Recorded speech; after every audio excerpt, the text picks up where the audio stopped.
Assalamualaikum warahmatullahi wabarakatuh. Perkenalkan, saya Sultan Maulana akan sedikit bercerita tentang Strategic Development of Emerging Urban Area and Planned Urbanization dengan area studi Bandung Raya sebagai pemenuhan UTS Praktikum Komunikasi dan Negosiasi Bisnis. Bandung merupakan salah satu dari 20 major urban city menurut Knight Frank. Kota Bandung sendiri menjadi kontributor PDRB nomor 2 tertinggi di Provinsi Jawa Barat dengan kontribusi sebesar 13,11%. Bandung menjadi tempat kerja bagi masyarakat yang hidup di sekitar kota Bandung.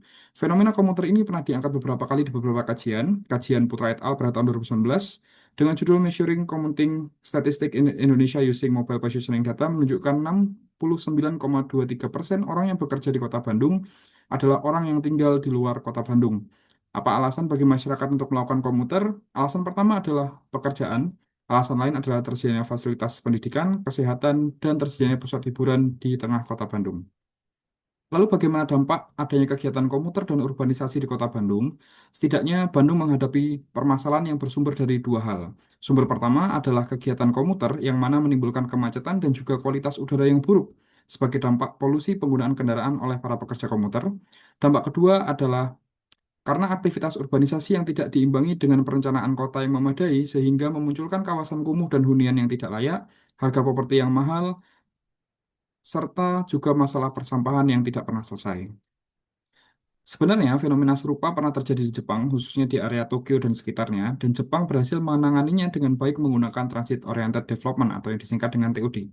Secara teori, TOD berarti konsep pengembangan kawasan perkotaan yang terpadu dengan menggabungkan area hunian, komersial, ruang publik yang terhubung dengan titik transit seperti stasiun kereta atau bus, sehingga memudahkan mobilitas masyarakat untuk menjangkau transportasi umum dengan berjalan kaki atau bersepeda.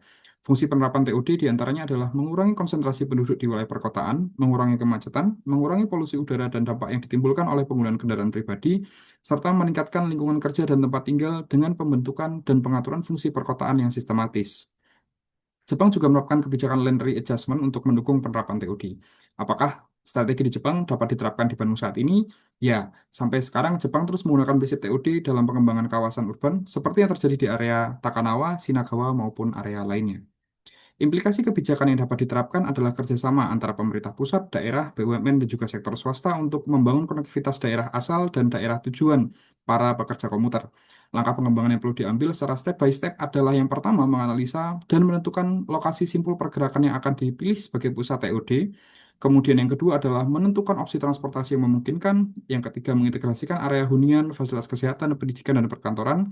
Serta sebagai bentuk komitmen pemerintah terhadap TOD ini adalah mencantumkan ke dalam RPJMP baik di tingkat pusat maupun di tingkat daerah. Sekian yang dapat saya sampaikan. Apabila Bapak, Ibu, dan rekan berkenan mendownload bahan paparan dan sumber yang saya gunakan, dapat menggunakan link di bawah atau dengan scan QR Code yang tersedia. Terima kasih. Wassalamualaikum warahmatullahi wabarakatuh.